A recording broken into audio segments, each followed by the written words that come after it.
Warning: the following reading contains language and explicit content that may not be suitable for younger listeners or even work safety. Listener's discretion is advised. Face the Strange, a fanfiction by Dallas Philpott. Chapter 4. Hiei and Deli woke up to the shudder of Hogwarts students cheering and lollygagging. They jumped out of bed and ran into the great hall, where cowards of people were crowding around a girl. "What is going on here?" Hiei demented to know. "Wait, that's Bella," said Deli, as she peered through the congregation.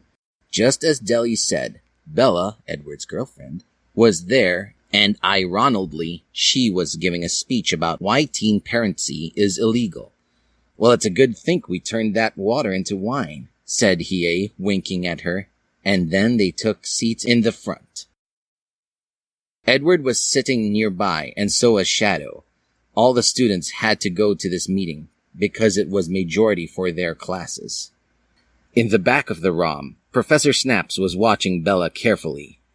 He did not get the memo about her coming to give a pubic speech, and so from afar, he thought that it was Harry Potter's mom. When Bella's speech was over, she walked to the backyard to board her 2003 Chevy pullover when a bag flew over her head. "I have you now, Lily-Ann Potter," he says, and souffles her into the trunk of his Jeep. He sped off into the night. Edward gurred. Again, his senses were tingling in the moment's heat. "Listen, everyone," he said. "We need to save Bella. Something horny has happened to her, and it's up to us to save him." Everyone nodded. "But we need someone who is good with a sword." Hiei was good with a combat, but he was feeling fangled from the sex he had with Dali. Since there were no rules, they had sex over 1,000 times. So he did not raise his hands.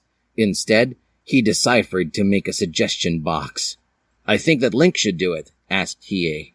Just then, a blond boy with a green hand and leggings came upon a griffin. He was wearing a sword, and he had pointy ears. He swirled his weeping and slammed it into the ground with his foot. "Let's kick some ass," he said. And then they wee on the way. Snape was fucking the shit out of Bella, but since she was blinde, the bag had punctured her eyes. She thought it was Edward and moaned punctually. Edward bust into the room and saw them making whoopee, and had a look of sheer horror on his face. He balls dropped. He could not believe what he was saving. In his head, he saw that his Doris Bella was in danger.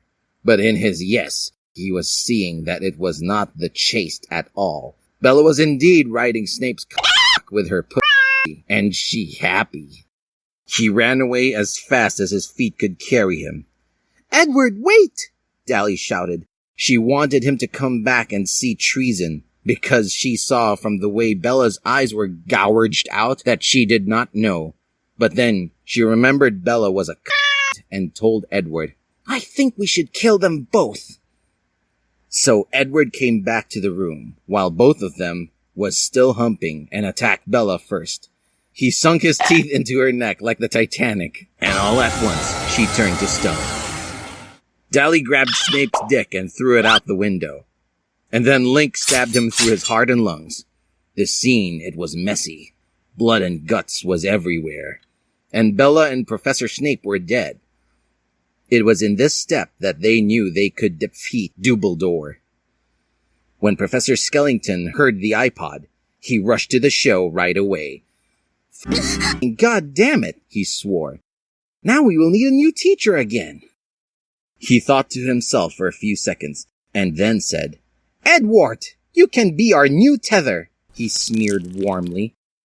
Edward was shocked and aroused. "I cannot believe this. It is such a hammer." He accepted the medal and went to Clash to teach. Since he was a vampire, he knew the most about potions. "This is good news for Ed. All right, gangbang. Let's go over who's in our gang. We have Edward, me, Hiei, Link, Shadow the Hedge Mouse, Jack Sellingtons, me, and who else?" "I think that we should get Sasuke," said Link. "He is as in Gryffindors, but if we tell him Dumbledore is a pedophile, he will probably want to kill him too." "That's an extortionist idea," said Bella. "I think we should do it.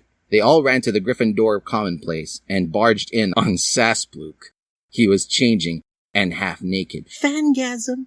Everyone ran out at once, 'cause it was embarrassing. Except Hiei, who came out a few minutes later.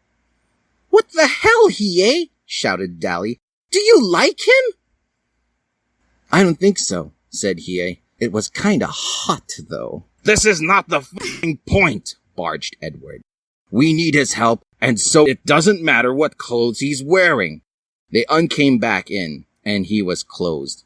"What did you want, Gaze?" said Sasuke. "Sorry, I was studying." "We need your help to kill a certain pedophile," said Shadow in a low but gruggly voice. "You are a ninjask, and therefore good with killing. You also have powers, and a wizard." "I will join your team," said Sasuke. He was tying his shoes. "When will we go on the missionary?" "Right f***ing now," said Bella. And so they all ran off into the night, defeating the fat Dumbledore with the powers.